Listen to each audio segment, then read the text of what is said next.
back, everybody. Today I just want to talk about low heart rate training and what that looks like and what the benefits of it is and how that will affect your race going forward.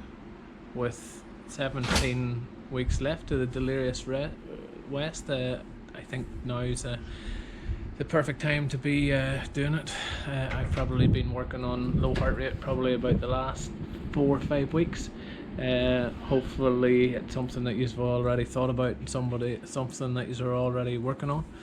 Whether you call it low heart rate, low effort, easy effort, whatever it is, I think the key to running a 200-mile race is getting that effort right, and that's why I intend to kind of use heart rate this year more so than just feel like my last few ultra races. Heart rate certainly is not anything new to me. I'm working with heart rate. It's something that I did in triathlon for my Ironman distances, so I am used to working with heart rate, and I really I suppose this last few years I haven't been, whether it's disciplined or whether it's just enjoying going with feel, this last few years I haven't focused too much on my heart rate while I was doing the long races, but that changed last month whenever I look back on my numbers from the previous year, from the Delirious West 19. Certainly in the first half of the race I was certainly pushing the effort too fast, no doubt about it. Whenever the numbers showed it in the first kind of 150k, that it was just too much of an effort. It wasn't too much of an effort if the race had have been a marathon I was doing, or maybe 100k, even a 100-miler. I would have survived to the end of it. But I think the fact that it was a 200-miler, I probably hadn't allowed to lower that pace even that little bit more, and that effort even that little bit more. So that's why I've decided this year to go with purely heart rate and see how it goes. So what's the benefits to training with a low heart rate or low effort? I think probably the biggest one is the reduced injuries in your training. There's no doubt that I'm talking especially for myself here, speed work, I tend to pick up a lot more injuries. I do it at the last kind of my peak phases of building blocks usually, but I don't know if it's just as relevant as the long endurance, and I suppose that's where the low heart rate comes in. There's also the added benefit of nutrition wise. Your nutrition you'll not have as many issues with your nutrition trying to take food in, especially after numerous days of going. The lower effort should allow the body to absorb more. So I suppose they're the two key things that I see it being hugely beneficial till this year. Is one, using it as an active recovery, I suppose you could call it, or lessening the deterioration of your body and your stress on your body. You're reducing that greatly by the lower efforts, and two, as I say, getting the nutrition in. So that's the benefits of training with low heart rates. And as I say, there's lots of research out there. Phil Maffetone, anybody wants to check that guy out, he has a lot of research on low heart rates. Numerous other endurance athletes out there have tested and tried it, so I the information's there.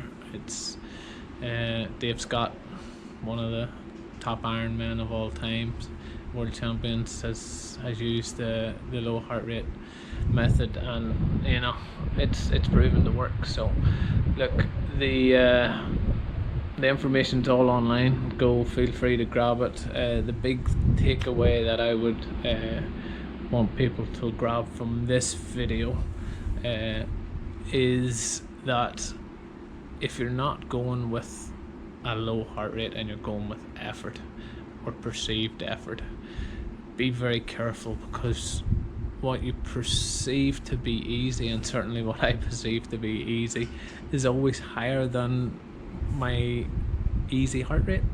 Try it. Just go out for a run someday without looking at your heart rate, without looking at your thing, and step back at the end of that run, base it on a 4 or 5 out of 10, and see what your heart rate is. So there's a lot to be said for actually seeing the numbers and dialed in to the numbers in order to make it work right, because 1 or 2% higher effort over day 3, day 4 could make a huge difference to how you feel, and I think that's where I'm hoping to see a lot of the benefit this year with that easier start. And I'm sure everybody's sitting that's looked at this race or doing the races and has thought 200 miles, of course I'm going to start easy, it's a long race.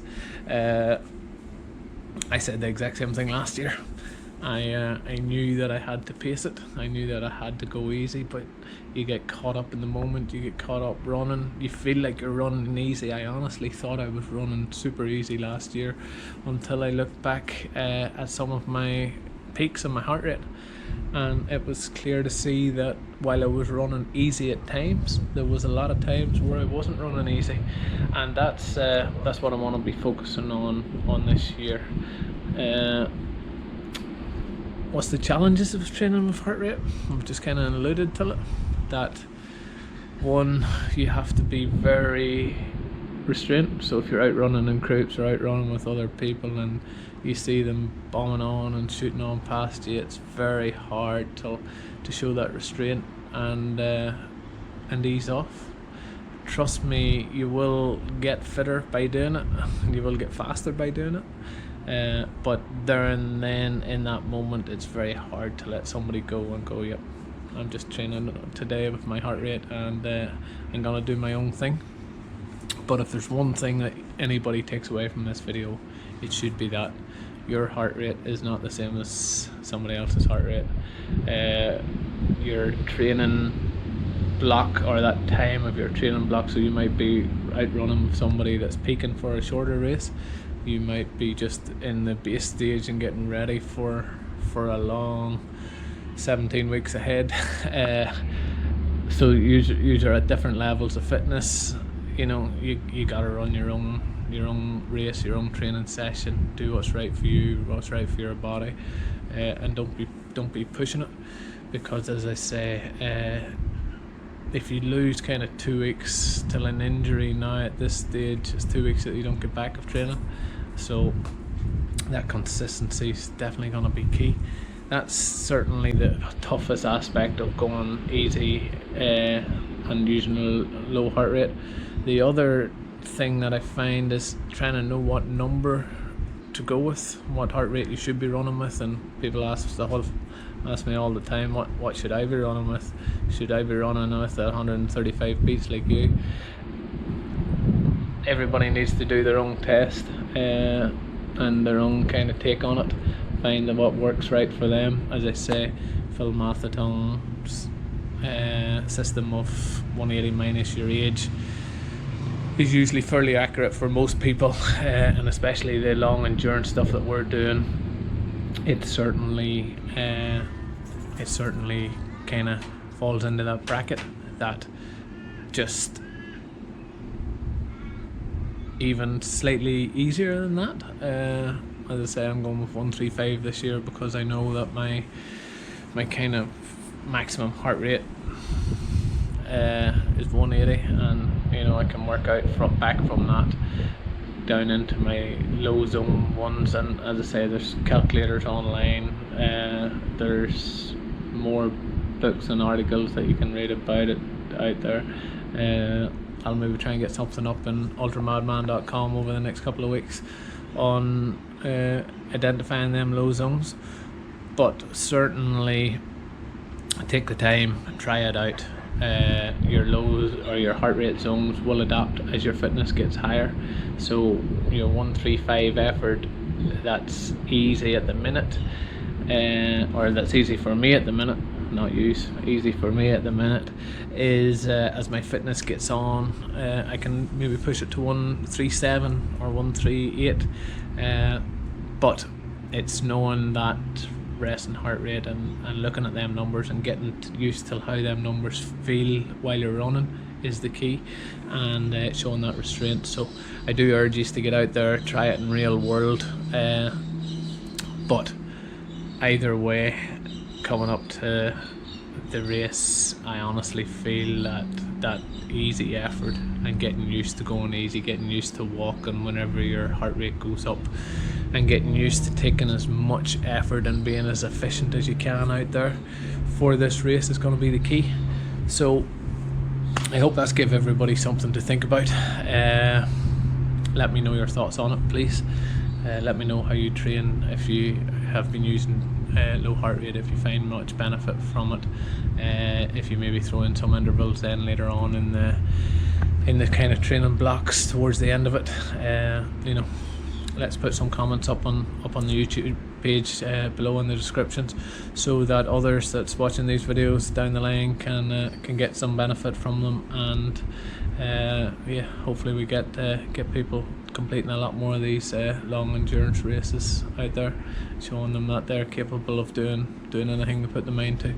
So look, again, thanks for watching. If you've enjoyed this video, hit the like button. If you haven't already and you've enjoyed the video, please subscribe, and thank you for watching. That's it.